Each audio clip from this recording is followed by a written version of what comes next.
Horror कहानियां थी। कंचन rudali part 1। माथे पर काले रंग की बिंदी लगाए, काले जोड़े में अपने पल्लू से अपने मुंह को धत्ती फुफकार कर कर रोती चीखती औरतें छाती पीट पीट कर अपना शोक व्यक्त करती एक लाश को घेरे रो रही थी। रो रे, छाती पीटो रे, ठकुराया तेरी बेटी गई है, रोना, कैसी माँ है रोती नहीं। ए ठाकुर साहब बोलो, कुछ तो बोलो था।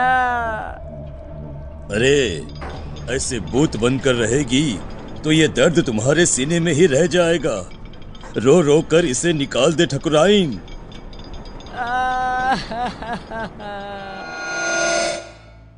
राजस्थान में ये प्रथा सदियों से चली आ रही है। किसी भी राजा या जमींदार के घर किसी की मौत पर रुदाली को शोक मनाने बुलाया जाता था, जो 12 दिनों तक चला करता था। ये किस्सा शुरू होता है राजस्थान के एक गांव बिलासपुर के जमींदार प्रेमनाथ के घर से। ठाकुर साहब के घर किसी चीज की कोई कमी नहीं थी, नौकर चाकर सारी खुशियां, बस था नहीं तो एक बच्चा जो उन्हें पिता कहे। प्रेमनाथ अपने बगीचे में बैठे उदास चेहरा लिए सोचते हैं, कब मेरे आंगन में नन्ही सी जान खेलेगी, कब? अरे इतनी संपत्ति किस काम की है? भगवान पर भरोसा रखिए साहब, वो सबका ख्याल रखता है। कल ही मेरी लुगाई को सपना आया था कि ठकुराइन एक बच्ची के साथ खेल रही हैं। क्या सच में? तो वो श्राप जो हमारे वंश को लगा था। अरे अरे अरे, कितने समय बीत गए ठाकुर साहब, अब काहे का श्राप?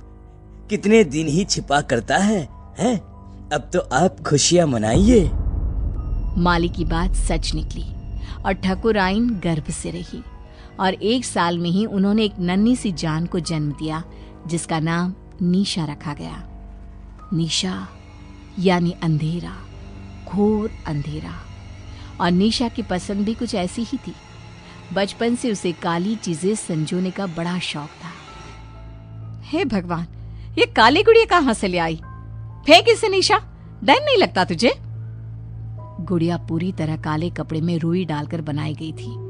गले में लाल रंग के धागे में एक ताबीज, मानो किसी तंत्र मंत्र के लिए इस्तेमाल में लाया जाता हो। ठकुराइन घबरा जाती है और उस गुड़िया को निशा के हाथ से लेकर नीचे फेंक देती है। तुम्हें कुछ हो जाता तो बेटा? नहीं माँ, मुझे क्या होता? ये डॉल तो मेरी फेवरेट बनेगी। मुझे काला रंग कितना पसंद है, आप जानती हो ना माँ। ऐसी ही कुछ अजीब हरकतें करती निशा बड़ी हुई और आज 18 साल की होने वाली थी। एक दिन बाद ही उसका बर्थडे था। अपने जन्मदिन और मौत के 1 दिन पहले वो रात को कहीं से बड़ी देर से लौटी और आते ही अपने कमरे में चली गई। और उस रात की सुबह फिर हुई ही नहीं। आज आसमान कितना अलग सा है ना, कितना घोर अंधेरा है। तुम्हें अंधेरे से कैसा प्यार है लाडो?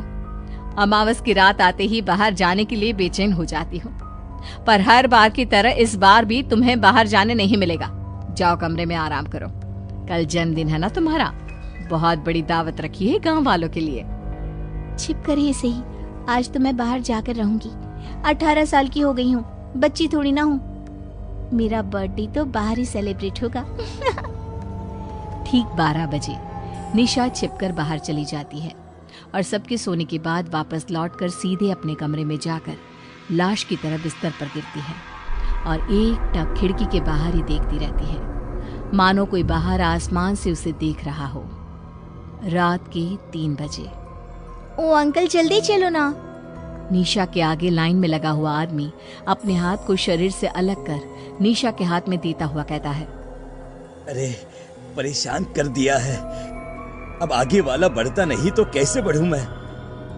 इस हाथ से उसे नीचे जलते आग में धक्का दे दो। ये सब क्या है? गुनु काका, आप तो पौधों को पानी देते हो ना, आप यहाँ और हम सब कहाँ जा रहे हैं? और आपके हाथ कैसे कटे? यहाँ कोई किसी का मालिक नहीं और कोई किसी का नौकर नहीं छोटी मालकिन। मौत के बाद तो सब बराबर है, सब। काश अपनी बेटी से जीते ही मिल पाते हम। कोई नहीं, तुम मेरे पास आ गई। खैर, देखो हम मर चुके हैं। कल रात ही तुमने भी दुनिया को अलविदा कह दिया। अब तक तो तुम्हारे शरीर को जलाने की तैयारी भी शुरू हो गई होगी। रात को तो मैं घर पर अपने बिस्तर पर लेटी हुई थी। फिर क्या हुआ? काका, ये सब क्या है? मैं सपना देख रही हूँ ना, मुझे वापस जाना है। निशा चारों तरफ देखती है। चारों ओर भूत पिशाच तड़प रहे थे। हमें जाने दो। गलती हो गई। काका, मुझे बहुत डर लग रहा है काका। कुछ आत्माएं स्वर्ग और नर्क के बीच में फंसी रह जाती है। ये वही दुनिया है, प्रेत लोग। अब पता नहीं कब तक यहाँ रहना होगा। काका, मुझे बचा लो प्लीज। माली अचानक पीछे पलटता है और निशा को नीचे जलती आग में धक्का दे देता है।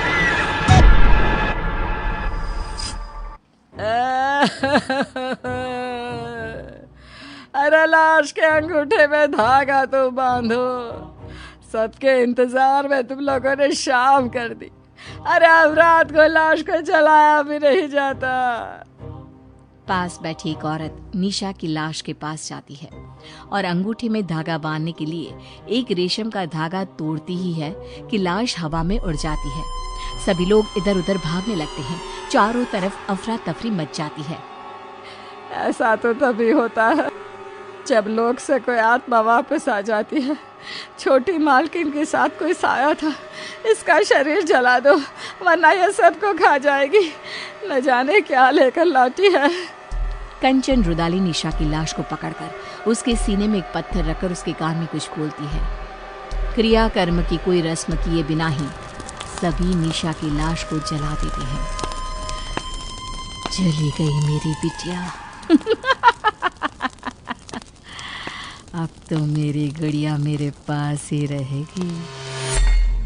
आखिर क्यों प्रेमनाथ के मालिक ने प्रेत लोक से निशा को बचाया? उस अमावस की रात क्या हुआ था?